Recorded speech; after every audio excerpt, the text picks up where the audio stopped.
I'm so glad you're here because this week we're going to talk about something I think we can all relate to, failing. But we're going to talk about how to fail faithfully.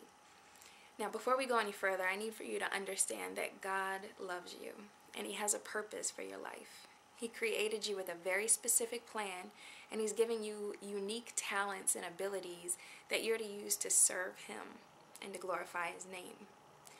Now, we can see in 2 Corinthians 12, verses 9 through 10, that God's idea of failing is not the same as ours, not the same as the world's. It says, "But He said to me, 'My grace is sufficient for you, for my power is made perfect in weakness. Therefore I will boast all the more gladly about my weaknesses, so that Christ's power may rest on me. That is why for Christ's sake I delight in weaknesses, in insults, in hardships, in persecutions and difficulties. For when I am weak, then I am strong.'" So God likes it when we fail, because then that gives Him the chance to glorify Himself through us. Now, I bet if you ask any minister or any servant leader if their ministry has gone without a hitch from the beginning, you'll probably get a testimony or two of the hardship they had to endure to get that up off the ground and moving. In fact, if we look in Exodus, when Moses and Aaron went to Pharaoh to have God's people released from slavery, how many times did they approach Pharaoh and pretty much fail? Pharaoh said, no, sorry, not going to do it. Okay, I'll do it. Wait, no, I changed my mind. And to Moses and Aaron, that must have felt like such failure. Like, God, we're doing everything you told us to do. This is what you requested of us to do, and it's not working. We're failing. But they remained faithful.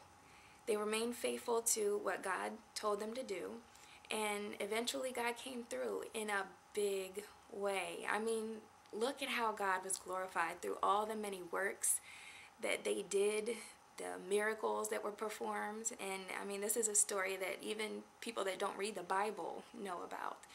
So we know that God's definition of failure is way different than ours.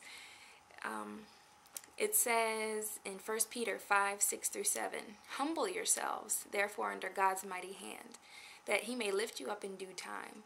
Cast all your anxiety on Him, because He cares for you." Now, if you're going through something right now, if you're trying something new that you feel God has put on your heart, and it's not working out quite as you planned, stick with it. Give it to God. Understand that, as it says in 2 Chronicles 20:15, "For the battle is not yours, but God's." You're just the vehicle. You're doing the work, but God is giving you the strength to do it. It says in verse 17, "You will not have to fight this battle. Take up your positions, stand firm, and see the deliverance the Lord will give you." So like Moses and Aaron, all we have to do is what God has required of us to do. And then He'll come and pick up the slack and make a way for the rest of it to go the way He intends.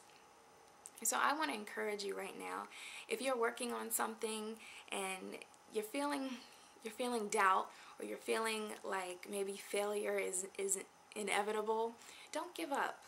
God is a faithful God, and He is going to see that plan for your life through to the end.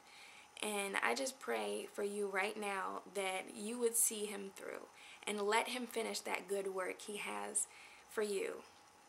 Thank you for watching, and I hope to see you next week. Take care, and God bless.